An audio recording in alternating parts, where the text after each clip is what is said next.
네, 어느덧 달력보니까 오늘이 입춘입니다.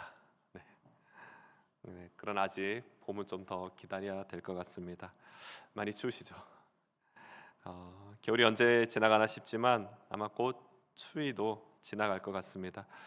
그래서 오늘 낮 기온이 조금 올라간다고는 하는데요. 근데 또 내일부터 또 추워진다니까요. 모두 옷 따뜻하게 입으시고 건강 유의하시기 바랍니다. 그리고 우리가 오늘 기도하실 때 우리 감기로 고생하시는 분들이 우리 성도님들이 많이 계신 것 같습니다. 정말 하나님께서 약해진 부분들을 만져주셔서 깨끗하게 회복되는 은혜가 있기를 함께 기도하며 그렇게 소망하기를 간절히 소망합니다. 사랑하는 성도 여러분, 오늘 본문입니다. 오늘 본문을 보시면요, 공생의 가운데 처음으로 행하신 표적이자 그리고 갈릴리 혼인 잔치의 이야기가 오늘 성경에 기록되어 있습니다. 요한은 오늘 이 사건을 기적이라 부르지 않고 의도적으로 오늘 말씀 보시면 11절에 표적이라 이렇게 기록하고 있습니다. 이 표적과 그리고 기적, 이것의 차이가 뭘까요? 기적을 말하면은 이 물이 포도주로 변하는 것 또한 하나의 기적이라고 말할 수 있겠죠. 놀라운 일이죠. 어떻게 보면은 기적이라고 이야기하면 인간의 능력과 자연의 법칙을 넘어서서 나타나는 그런 일들, 현상들. 그래서 예를 들면 병 고침이나 죽은 자가 일어나는 것, 또 자연이 순종하는 모습들, 이런 부분들을 기적이라 이렇게 말할 수 있습니다. 그래서 기적을 정의하면은 하나의 사건을 중심으로 본다라고 이야기하죠. 그러나 표적은요, 기적과 같은 듯 하지만 다른 점이 있습니다. 어떤 사건을 통해 더 깊은 진리와 메시지를 전하고자 하는 것입니다. 사건 자체보다는요, 그 사건이 말하는 의미가 더 중요합니다. 그래서 요한은 의도적으로 요한복음에 나오는 모든 사건들에 대해서 대부분 표적으로 바라보게 됩니다. 그 이유는 사건을 통해 예수님의 정체를 드러내며 하나님 나라를 설명하고자 하는 것입니다. 그래서 표적을 다시 한번 이야기하면요, 의미와 그리고 목적 중심이다 이렇게 말할 수 있습니다. 요한은 이 사건을 오늘 있는 이 사건을 단순한 기적으로 기록하지 않고 의도적으로 표적이라 그렇게 이야기합니다. 왜냐하면 이 혼인 잔치에 일어난 일은 그 잔치 정말 실패할 것만 같은, 망할 것만 같은 이 잔치를 살리는 단순한 그 사건을 넘어서게 되는, 바로 예수님이 누구신지를 드러내는 그 시작점이 되는 사건이기 때문입니다. 그래서 흥미로운 것은 이 첫 번째 사건, 정말 아주 사소해 보이는 문제에서 하나님께서는요, 이 요한을 통하여서 이것을 드러내고자 하는 것입니다. 정말 사소한 문제입니다. 그냥 포도주가 떨어졌다라는 것이죠. 누군가를 살리고 아니면 자연의 움직임이나 산을 옮기거나 이런 놀라운 일이 아니라 단순히 포도주가 떨어진 것입니다. 이 사건이 결코 우리의 삶과 다르지 않음을 볼 수 있습니다. 오늘 우리에게 보여주는 이 표적으로 하나님께서 우리에게 말씀하시고자 하시는 메시지를 깨달으며 하나님 앞에 더 가까이 가는 모든 성도들 되시기를 간절히 소망합니다. 그럼 이 정말 소소해 보이는 이 사건 첫 번째 메시지가 무엇일까요? 첫 번째는요, 우리는 인생의 결핍을 주님께 가지고 나아가야 한다라는 것입니다. 포도주가 떨어졌습니다. 이 혼인잔치 당시 유대 상황에서 가장 기쁘고 영광스러운 사건, 이 행사가 있다면 바로 이 혼인잔치라는 것이죠. 이날은 그 누구도 빠짐없이 가장 행복해야 하는 날입니다. 이 시대의 잔치는 보통 일주일 이상 이어졌습니다. 여기서 포도주라는 그 포도주는 기쁨과 풍성함의 상징이 됩니다. 근데 잔치 한가운데서 포도주가 떨어졌다라는 것, 이것은 단순한 실수가 아니라 큰 수치이며 절망적인 사건이 되는 것입니다.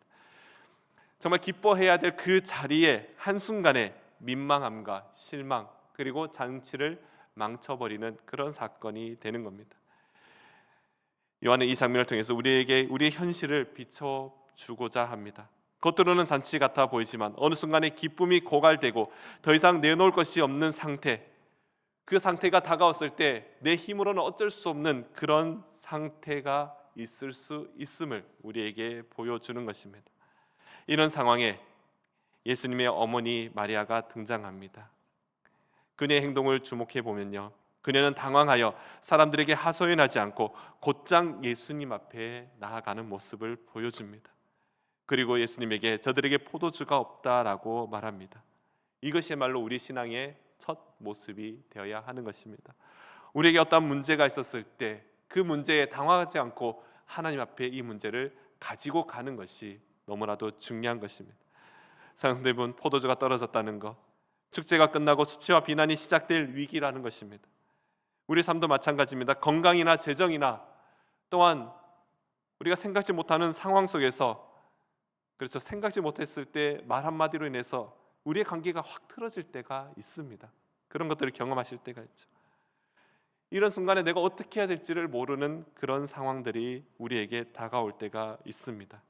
그때 우리는 마리아처럼 주님만 바라봐야 될 줄로 믿습니다.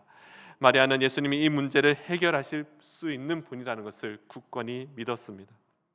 비록 예수님께서 내 때가 아직 이르지 아니하나이다라는 그 거절하는 듯한 말씀을 하셨지만 그 순간에도 마리아는 흔들리지 않았습니다.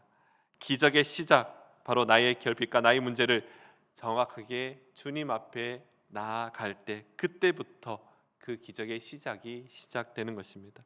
이렇게 주님께 우리의 사정을 아랜다면요, 이제 우리가 해야 될 구체적인 태도가 있습니다. 사랑하는 성도 여러분, 지금 우리의 삶, 우리의 상황 어떻습니까? 우리의 삶 속에서도, 지금 우리의 상황 속에서도 이 포도주가 떨어진 듯한 그런 상황들 얼마든지 나타나지 않습니까? 이제 우리는 그 문제의 상황에 우리 스스로가 예수님을 바라보고 있는지, 하나님 앞에 그 문제를 나아가고 있는지, 아니면 내 주변에 나를 도와줄 사람이 있는 것은 아닌가, 그것을 찾아보고 있는 것은 아닌지 우리가 다시 한번 우리의 상황을 살펴보아야 하는 것입니다.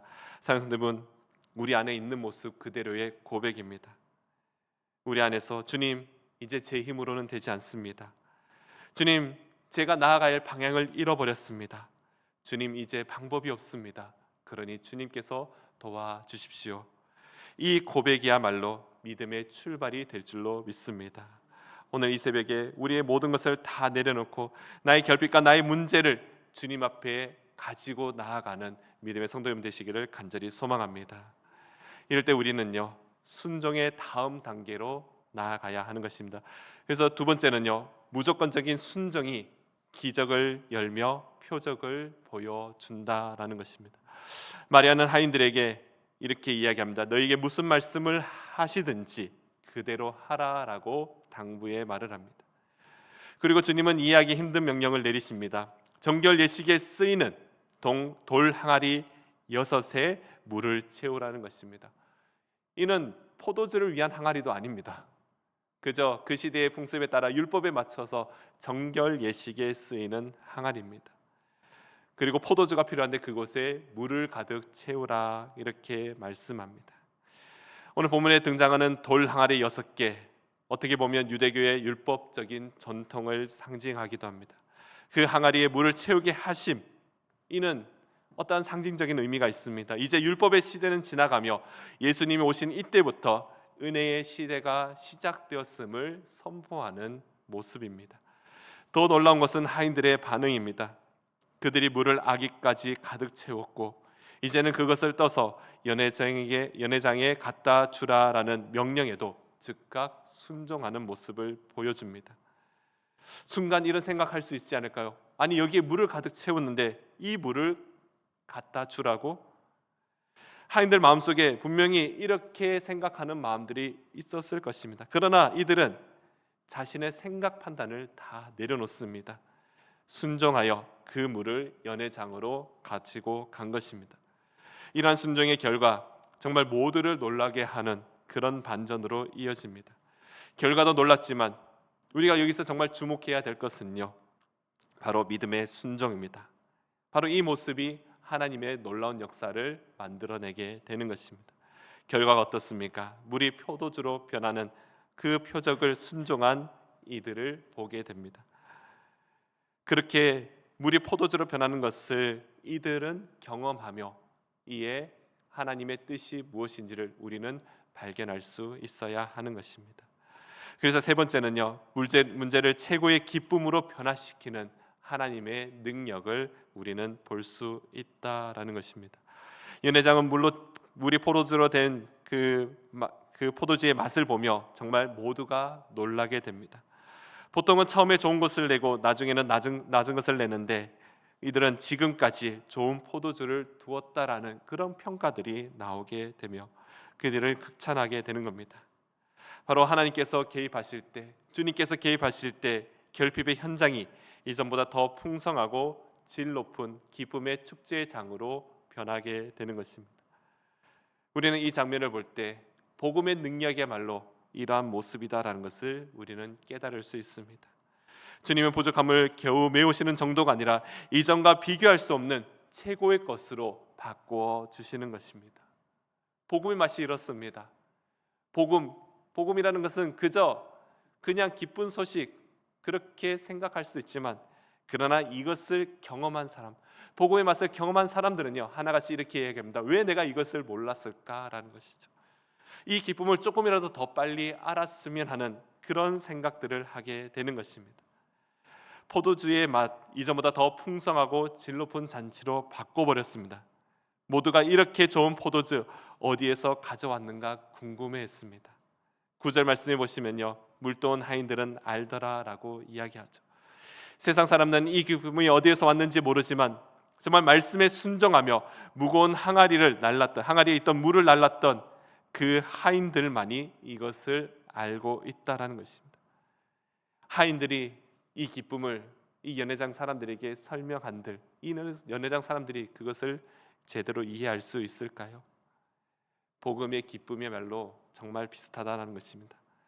혹시 복음의 그 맛에 대해서, 그 기쁨에 대해서 믿지 않는 사람들에게 설명해 보신 적이 있으십니까? 그럼 어떻게 설명하시겠습니까? 이 기쁨을 이야기하면요, 안 믿는 사람들은 이런 이야기들을 합니다.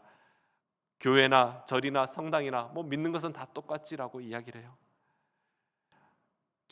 주말에 그렇게 교회 가는 것이 그렇게 기쁘냐? 아니, 주말에 가족들하고 친구들하고 함께 즐겁게 보낼 수도 있는데 꼭 주일에 쉬지도 못하는데 그게 그렇게 좋냐라고 말하는 사람들도 있습니다. 그러나 저와 여러분, 이 기쁨을 너무나도 잘 알고 있습니다. 이 기쁨이 주님으로부터 왔기에 세상 그 어떤 것보다 이 맛은 정말 기쁘다라는 것, 정말 좋다라는 것을 너무나도 잘 알고 있습니다. 사랑하는 여러분, 하인들이 떠온 물, 그대로의 물이 아니었습니다. 예수님의 말씀에 순종하여 채워진 이 물은요, 사람이 그 맛을 낼 수 없는 최고의 맛을 내는 포도주로 바뀌게 되는 것입니다. 연회장의 사람들은 알지 못했습니다. 이 포도주가 어디에서 왔는지. 그러나 요한은 분명히 말하고 있습니다.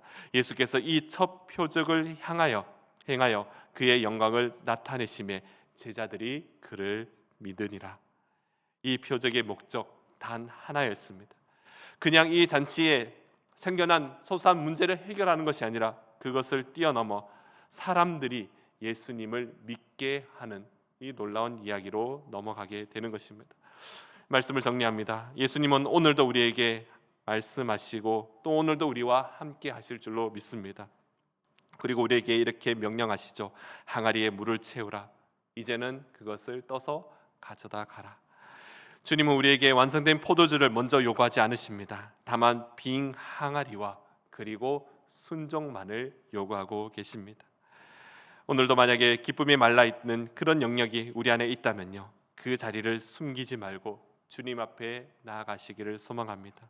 이해는 되지 않더라도, 결과를 보지 못해도 주님의 말씀에 순종하기를 간절히 소망합니다.